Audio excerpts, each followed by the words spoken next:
ایک حدیث میرا دل کرتا ہے آپ کو یاد ہو جائے، مستدرک للحاکم میں حدیث ہے۔ حضرت انس بن مالک رضی اللہ تعالیٰ عنہ فرماتے ہیں ایک بھائی حضور کی بارگاہ میں بیٹھا رہتا تھا، نکما نہیں تھا، شارحین حدیث کہتے ہیں کہ کسی مجبوری سے وہ کام نہیں کر پاتا تھا، یا کرتا تھا تو کام آگے نہیں چل پاتا تھا، ذہنی صلاحیت ہی شاید زیادہ نہیں تھی۔ یہ حدیث مشکات میں بھی موجود ہے، مستدرک للحاکم میں بھی موجود ہے۔ حضرت انس بن مالک رضی اللہ تعالیٰ عنہ فرماتے ہیں وہ حضور کی بارگاہ ناز میں بیٹھا رہتا تھا، اس کے بھائی نے آ کے شکایت کی، یا رسول اللہ صلی اللہ تعالیٰ علیہ وسلم، یہ کوئی کام ہی نہیں کرتا، کوئی محنت نہیں کرتا، کوئی جد و جہد نہیں کرتا، آگے نہیں بڑھتا، مجھے اس کی ضروریات کی کفالت کرنی پڑتی ہے، مجھے جد و جہد کرنی پڑتی ہے، مجھے اس کے معاملات کا خیال رکھنا پڑتا ہے، آپ اسے سمجھائیں۔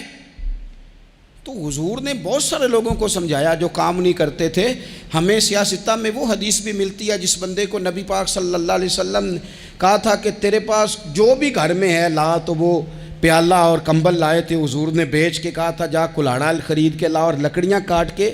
تو بیچ کے اپنا اور اپنے گھر والوں کا پیٹ پال۔ یہ ساری باتیں اپنی جگہ پر یہاں نبی پاک نے ایک روحانی مسئلے کا حل بھی بتایا۔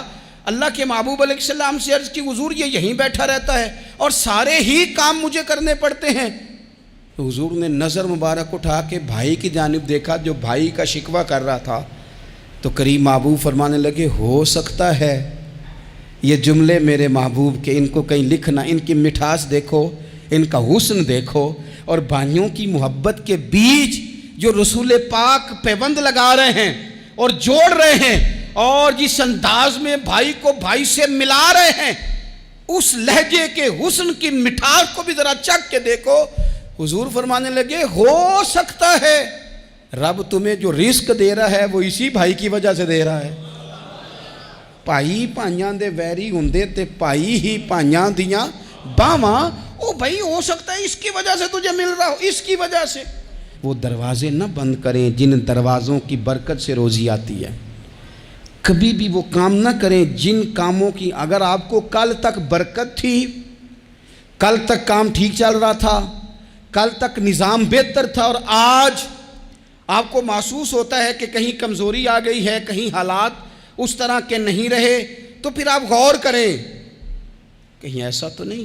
کسی غریب کا آپ کے گھر سے رزق جاتا تھا اور آپ نے بند کر دیا، کسی کی مدد ہوتی تھی آپ نے بند کر دی، کسی کے ساتھ شفقت ہوتی تھی آپ نے بند کر دی، کوئی شخص آپ کی وجہ سے تسلی میں تھا اور پھر آپ نے اسے تکلیف میں ڈال دیا۔ اللہ کے محبوب نے فرمایا تمہارے کمزوروں کی وجہ سے تمہیں رزق دیا جاتا ہے، تمہارے ضعیفوں کی وجہ سے تمہیں رزق دیا جاتا ہے۔ تم نے تو ایک بندہ یہ کہہ کے نکال دیا کہ جا تیری تنخواہ میں نہیں دے سکتا، لیکن کیا پتا کہ اس کی تنخواہ کی وجہ سے ہی باقی سارا کچھ بھی آتا ہو، کیا پتا کہ اسی کے سبب سے اللہ انعام فرماتا ہو۔ لہٰذا ان روحانی مسائل کا بھی تھوڑا سا خیال کریں۔